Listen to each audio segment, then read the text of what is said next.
జయంతి సందర్భంగా తెలంగాణ రాష్ట్ర ప్రభుత్వం అధికారిక కార్యక్రమాన్ని ఏర్పాటు చేసి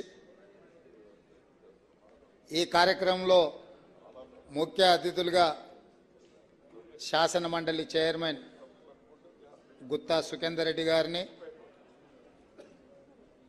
శాసనసభ స్పీకర్ గడ్డం ప్రసాద్ గారిని, రాష్ట్ర మంత్రివర్గ సహచరులు శ్రీ పొంగులేటి శ్రీనివాసరెడ్డి గారు, పొన్నం ప్రభాకర్ గారు, సోదరిమణి సీతక్క గారు, సీనియర్ నాయకులు శ్రీపాదరావు గారితో పాటు శాసనసభలో స్థానిక సంస్థలలో పనిచేసిన పెద్దలు జీవన్ రెడ్డి గారు, కాంగ్రెస్ పార్టీ తెలంగాణ రాష్ట్ర ఇన్ఛార్జ్ దీపాదాస్ మున్షి గారు, మిత్ర శాసన సభ్యులు, శాసన మండలి సభ్యులు, కాంగ్రెస్ పార్టీ నాయకులు, శ్రీపాదరావు గారి అభిమానులు, శ్రీధర్ బాబు గారి అనుచరులకు అందరికీ కూడా నమస్కారాలు. మిత్రులారా, మంతని ప్రాంతానికి చాలా ప్రత్యేకత ఉన్నది దేశంలో. ఈ దేశం రాజకీయ సంక్షోభాన్ని ఎదుర్కొంటున్నప్పుడు, ఆర్థిక సంక్షోభాన్ని ఎదుర్కొంటున్నప్పుడు గ్రామస్థాయి సర్పంచ్ నుంచి హైదరాబాద్ రాష్ట్ర విముక్తి పోరాటంలో స్వతంత్ర సమరయోధుడుగా ఉన్న మాజీ ప్రధానమంత్రి కీర్తిశేషులు పివి నరసింహారావు గారు ఆ బాధ్యతను తీసుకొని ప్రపంచ దేశాల ముందు భారతదేశాన్ని ఆధునిక దేశంగా, అభివృద్ధి చెందే దేశంగా, ప్రపంచ దేశాలతోని రాజకీయ చదరంగంలో పోటీ పడే విధంగా వారు తీర్చిదిద్దిండ్రు. వారి రాజకీయ ప్రస్థానం మంతని శాసనసభ నియోజకవర్గం నుంచే వారు ఢిల్లీకి ఎదిగి ఈ దేశానికి ప్రధానమంత్రి అయిన వారి అనుచరుడుగా, వారి ఆదర్శాలను కొనసాగించే వాడిగా శ్రీపాదరావు గారు తిరిగి అదే శాసనసభ నుంచి మంతని నియోజకవర్గాన్ని నుంచి 3 సార్లు ఎమ్మెల్యేగా, శాసనసభ స్పీకర్గా వారు అత్యంత కీలకమైన బాధ్యతలు పోషించారు. ఉమ్మడి రాష్ట్రంలో శాసనసభ స్పీకర్లుగా చర్చ చేయాల్సి వస్తే అయ్యదేవర కాళేశ్వరరావు గారి నుంచి మొదలు పెడితే రామచంద్రారెడ్డి గారు, శ్రీపాదరావు గారు ఒక మంచి సాంప్రదాయాలను నెలకొల్పి, శాసనసభ అంటే కొంతమంది సమూహం అల్లరి చేసే వేదిక కాదు, ప్రజల యొక్క సమస్యల్ని ప్రతిపక్షాలు ప్రస్తావిస్తే పాలకపక్షం వాటికి పరిష్కారం చూపించాలనే వేదికగా వారు ఆ సభను కొనసాగించారు. అందుకే ఆనాడు నాకు గుర్తున్నంత వరకు శ్రీపాదరావు గారు స్పీకర్గా ప్రతిపాదన వచ్చినప్పుడు ప్రధాన ప్రతిపక్ష నాయకుడు నందమూరి తారక రామారావు గారు వారి ప్రతిపాదనకు సంతకం పెట్టినరు. అంటే ప్రధాన ప్రతిపక్ష నాయకుడు కూడా ఏకగ్రీవంగా శ్రీపాదరావు గారు స్పీకర్గా ఎన్నిక కావడానికి ఎన్టీ రామారావు గారు లాంటి వాళ్ళు సంతకం పెడితే స్పీకర్గా వారు బాధ్యతలు నిర్వహించారు. వారు మర్రి చెన్నారెడ్డి గారితో, పివి నరసింహారావు గారితో, కోట్ల విజయభాస్కర్ రెడ్డి గారితో,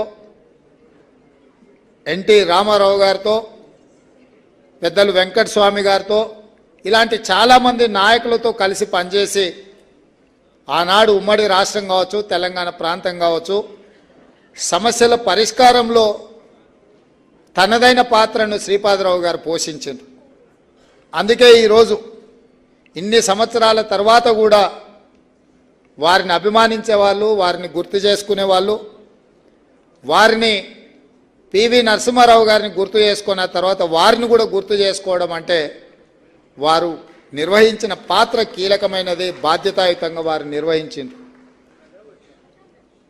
వారి వారసత్వము.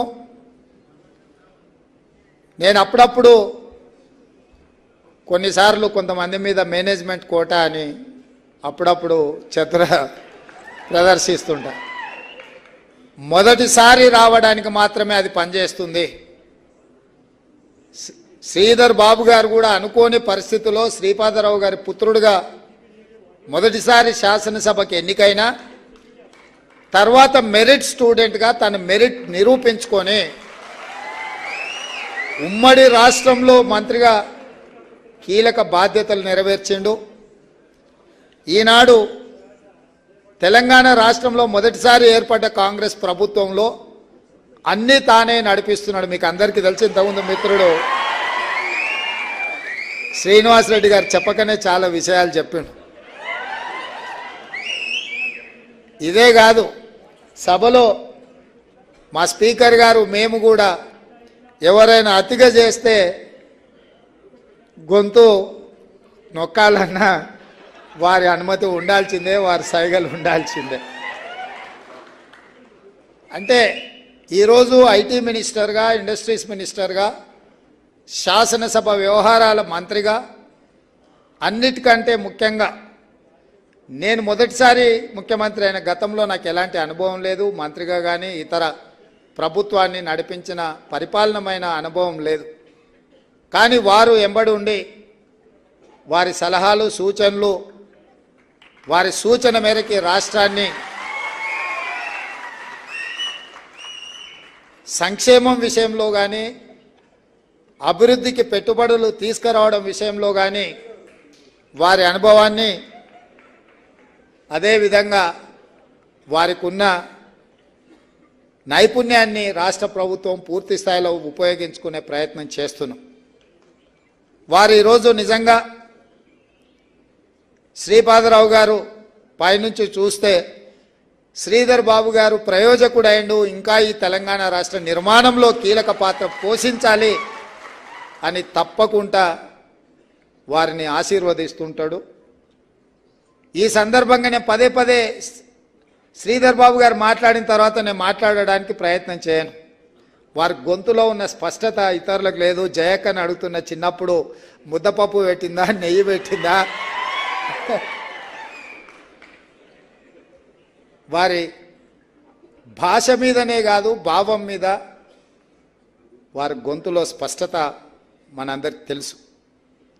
అందుకే ఈరోజు ఈ 80 రోజుల ప్రభుత్వ యొక్క పనితీరు, తీసుకుంటున్న నిర్ణయాలు, చేస్తున్న పరిపాలన, సహచర మంత్రుల సూచనలు సలహాలకు ప్రధానంగా మీ అభిమాన నాయకుడు శ్రీధర్ బాబు గారు ప్రత్యేకమైన పాత్ర పోషించడం వల్ల ఎలాంటి వివాదాలకు తావు లేకుండా, అనుమానాలకు చోటివ్వకుండా ఈరోజు ప్రభుత్వాన్ని మేము నడపగలుగుతున్నాం.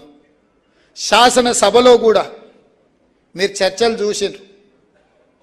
ఎంతసేపు మైక్ అడిగినా, ప్రతిపక్షాలు ఏ అంశాలు ప్రస్తావించాలన్నా ఎక్కడ కూడా ఒక్క నిమిషం కూడా వాళ్ళకు మైక్ కట్ చేయకుండా వాళ్ళు చెప్పదలుచుకున్నదంతా చెప్పనిచ్చిన తర్వాతనే ప్రభుత్వం వైపు నుంచి సమాధానం చెప్పే విధంగా ఈరోజు శాసనసభ వ్యవహారాల మంత్రి శ్రీధర్ బాబు గారు నిర్వహిస్తున్నారంటే వారికి ప్రజాస్వామ్యం పట్ల ఉన్న నమ్మకం, వారి తండ్రి గారి నుంచి వారు పొందిన స్ఫూర్తి అని చెప్పి నేను స్పష్టంగా చెప్పదలుచుకున్నా.